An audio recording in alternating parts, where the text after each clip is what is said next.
Presented by DNS Entertainment.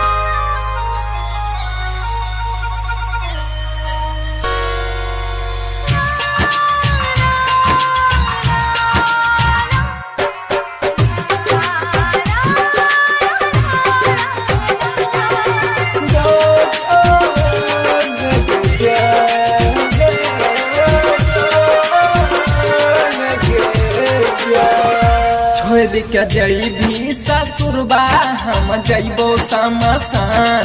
छोड़ के जइबी ससुरबा हम जइबो समसान। तू त खुश रही है जाके ससुराल में, अइहे आहागी लगाबे हमारा लाशा में। अइहे आहागी लगाबे हमारा लाशा में। छोड़ के जइबी ससुरबा हम जइबो समसान। छोड़ के जइबी ससुरबा हम जइबो समसान। अमन कुशीनगर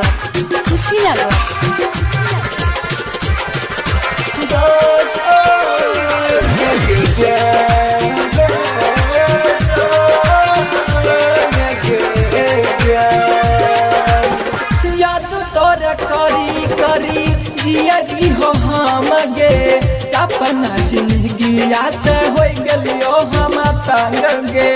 कौन कहता है कि दिल टूटता है तो आवाज नहीं होती? कौन कहता है कि दिल टूटता तो आवाज नहीं होती? आवाज तो होती पर उसे सुनाई पड़ता जो कि सच्चा प्यार करता है। याद तोरा करी करी जियरी हो हम गे। अपना जिंदगी से हो गलियो हम तंग गे। दारू पी बहोगे जान देबो अपनो परान। दारू पी बहोगे जान देबो अपन परान। खुश रही है तू जाके ससुराल में। तुम कभी लगाबे लाशा में। तू त आगी लगाबे लाशा में।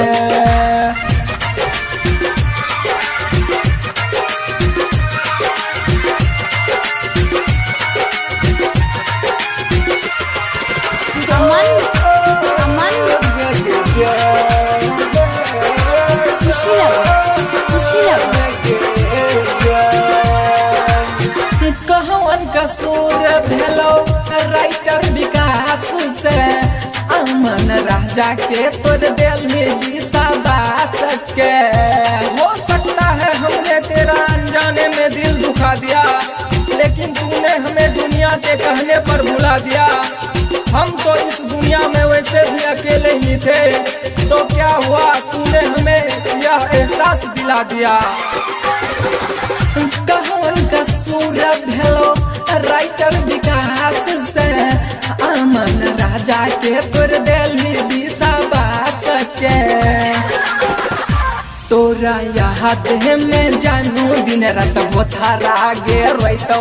तोरा याद में जानू दिन रात बोथारा गे रोइतो।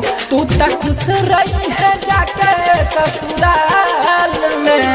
अइहे आहागी लगाबे हमारा लाशा में। अइहे आहागी लगाबे हमारा लाशा में। Presented by DNS Entertainment.